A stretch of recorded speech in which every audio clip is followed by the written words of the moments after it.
नमस्कार विद्यार्थियों, education point Haryanvi पर आपका स्वागत है। तो विद्यार्थियों, इससे पहले वाले वीडियो में हमने पढ़ा था सुभाषितानी का अभ्यास और उसके कठिन प्रश्न जो थे प्रश्नोत्तर। तो विद्यार्थियों, आज का जो हमारा लेसन है वो है विलय से वाणी न कदापि में श्रोता, कि बिल की आवाज़ को मैंने पहले कभी नहीं सुना। तो देखिए इसमें किस तरह से एक चतुर चालाक गीदड़ है वो अपनी जान बचाता है।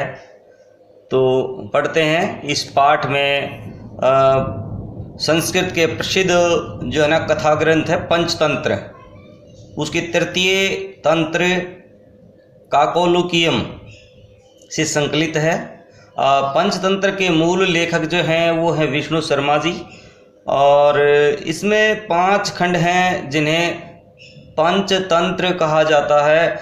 इसमें गद्य पद्य रूप में कविताएं कथाएं जो हैं वो लिखी गई हैं, और इनके जो पत्र हैं ना वो मुख्यतः पशु पक्षी ही लिए गए हैं। तो विष्णु शर्मा का जो साहित्य है ना भाई, कक्षा अध्ययन से अलावा भी यदि आपको कहीं पढ़ने को मिलता है तो आप उसको ज़रूर पढ़िए। छोटी छोटी कहानियाँ इनकी बहुत शिक्षाप्रद कहानियाँ हैं, जैसे है जो खरगोश और काचवा वाली है वो कहानी भी इन्हीं की है। इस तरह की बहुतेरी जो कहानियाँ हैं ना इनके द्वारा रचित हैं। तो आइए देखते हैं विष्णु शर्मा की इस कृति का अनुवाद। मैं आपको पहले एक एक शब्द का शब्दार्थ बताऊंगा, एक एक शब्द का, उसके बाद हम अनुवाद करेंगे। कसिमचित वने खरन खर नाम सिंह प्रतिवस्ती समय।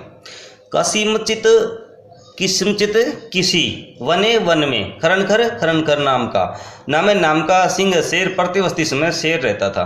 भाई किसी वन में खरन खर नाम का एक शेर रहता था।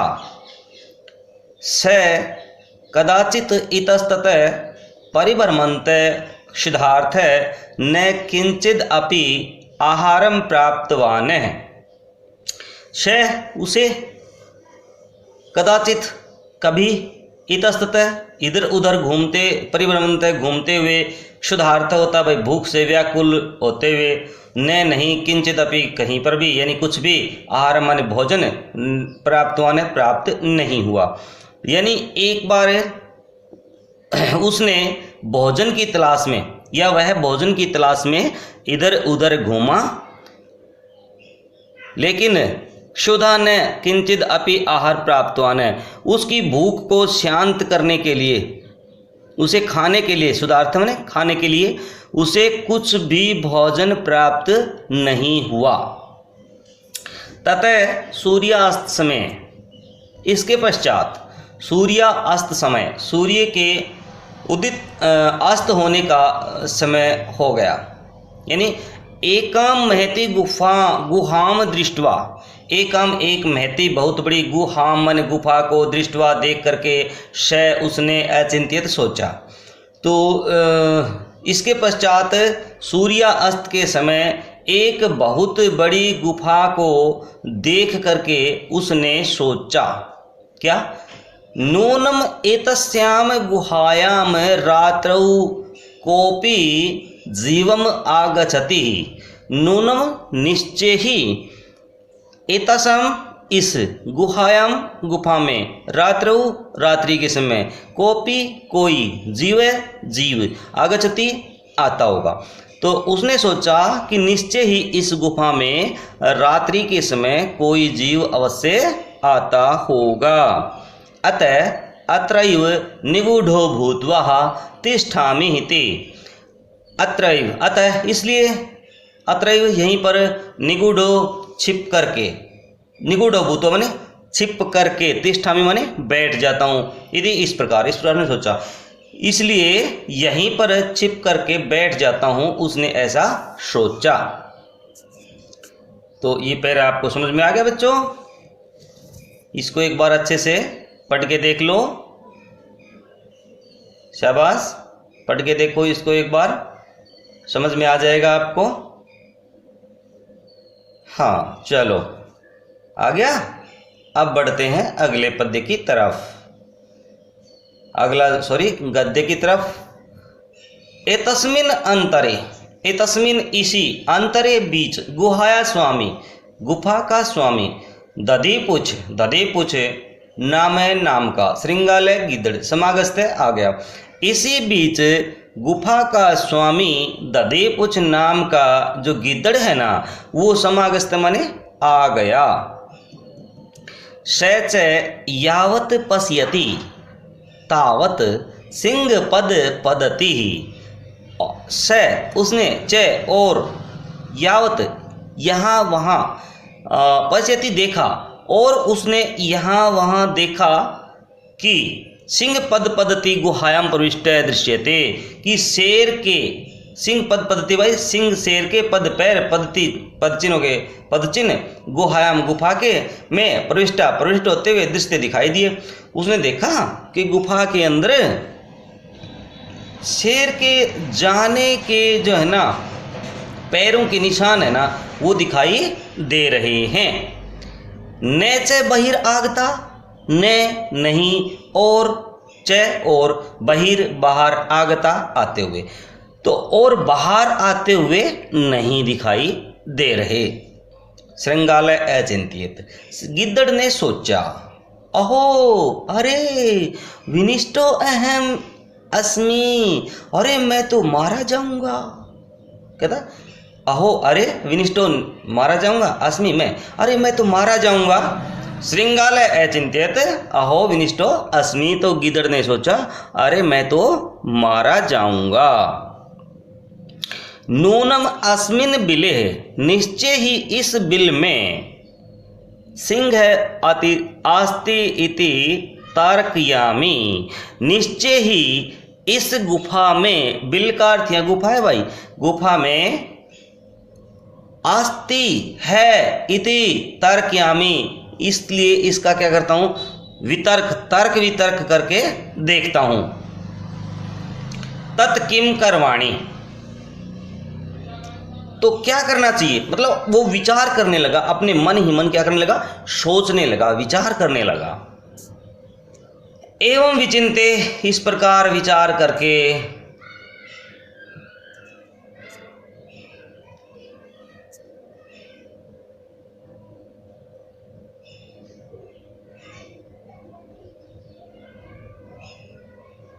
दूरस्थ एव, दूरस्थ दूर से ही, रवम कर तुम आरभत, रवम भाई शोर, यानी जोर से चिल्लाना। ये सोच करके उसने जोर से शोर करना शुरू किया, या आवाज, रव का अर्थ था आवाज देना भी होता भाई, जोर से आवाज देना शुरू किया। भो बिल, अरे बिल, अरे बिल, अरे हे गुफा, किम ने समर्ष्यसि, क्या तुम्हें याद नहीं है, समर्ष्यसि याद, यत, देखो यत मया, ये संधि विच्छेद कर लेंगे ना भाई, तो न का है ना विसर्ग बन जाएगा, यह आदत है बन जाएगा मया की, यत मया तव्या से समय कृतो अस्ति, कि मेरा तुम्हारे साथ यह व्यवहार है। यत यदा अहम बाह्यात, जब मैं बाहर से आता हूँ, बाह्यात प्रत्यागत आगमिष्यामि।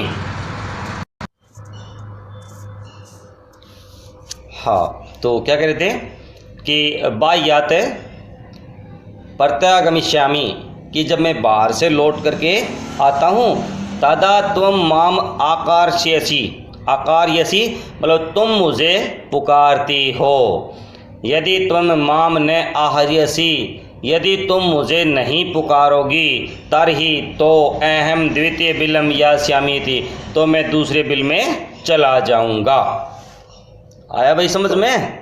फिर देख लो एक बार, एवं विचिंते, इस प्रकार विचार करके दूरस्थ रव कर तुम आरब्ध, जोर दूर से शोर करता हुआ वह बोला, भो विलय, हे गुफा किम ने समर्षि, तुम्हें याद नहीं है कि यत मया तव्या स समय कृतोस्ति, कि मेरा और तुम्हारा ये है ना वायदा किया हुआ है, यत यत यदा अहम, की जब मैं बाह्यत प्रत्यागमिष्यामि गमिष्यामि, जब मैं बाहर से वापस लौटूंगा, तदा तुम माम आकर्ष्यसि, कि तुम मुझे पुकारोगी बुलाओगी, यदि तुम माम न आव्यसी, यदि तुम मुझे नहीं पुकार रही हो, तरही तो अहम द्वितीय बिलम गम यास्यामी थी, तो मैं दूसरी गुफा में चला जाऊंगा।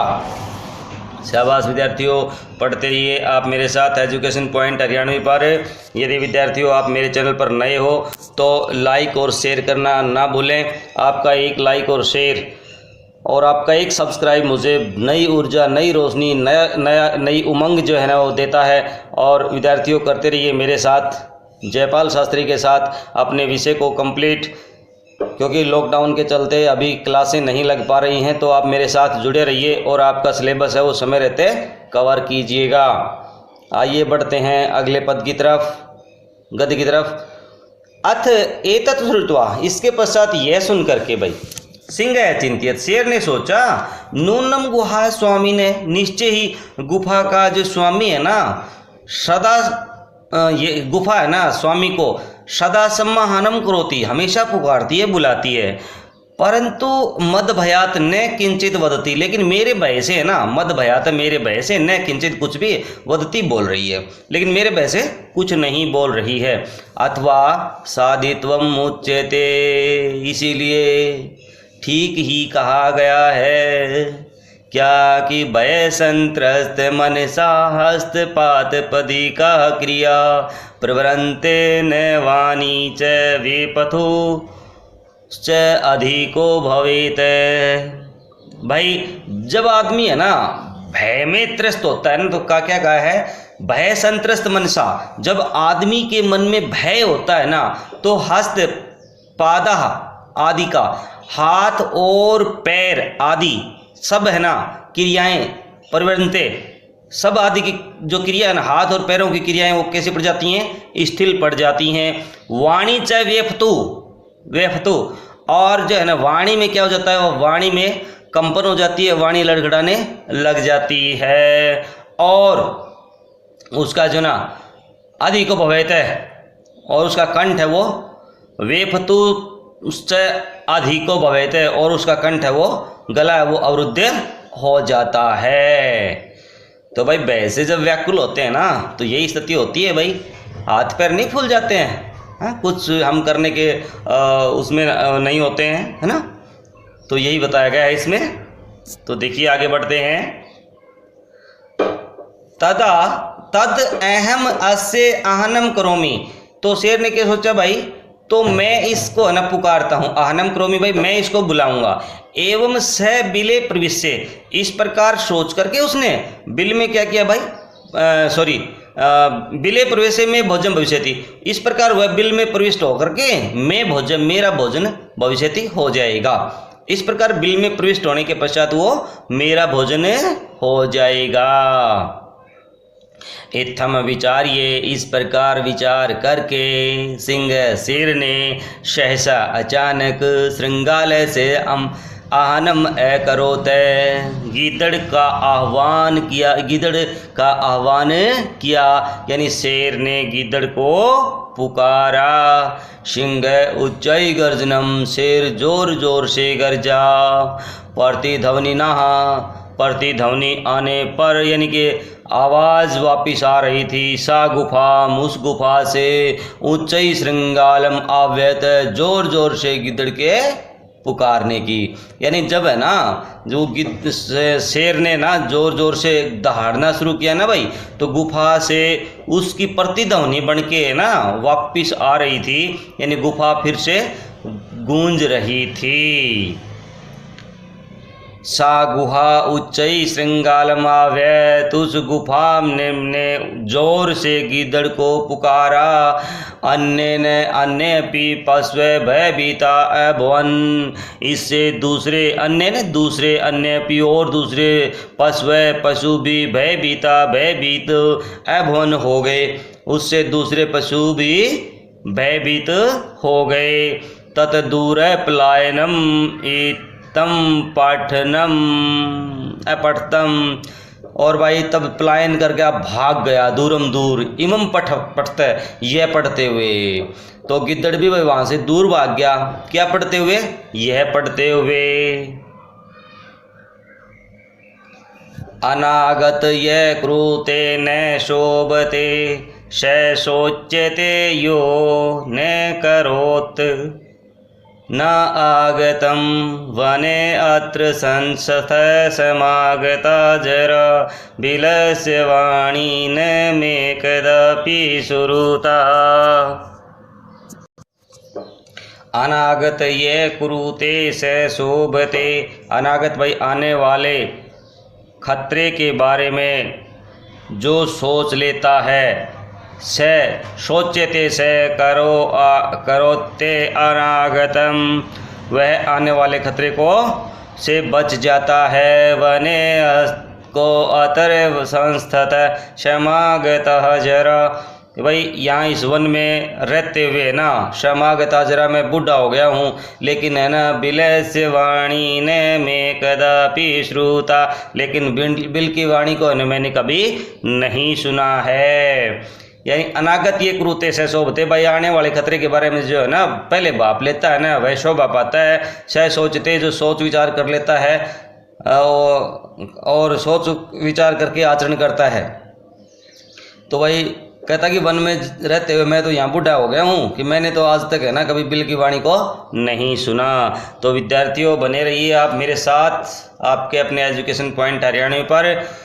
ये था आज का हमारा अनुवाद इसका, और अगले वीडियो में मैं आपको दूंगा इसका अभ्यास। तो आप बने रहिए मेरे साथ एजुकेशन पॉइंट हरियाणवी पर। यदि आप नए हैं तो चैनल को सब्सक्राइब करना न भूलें।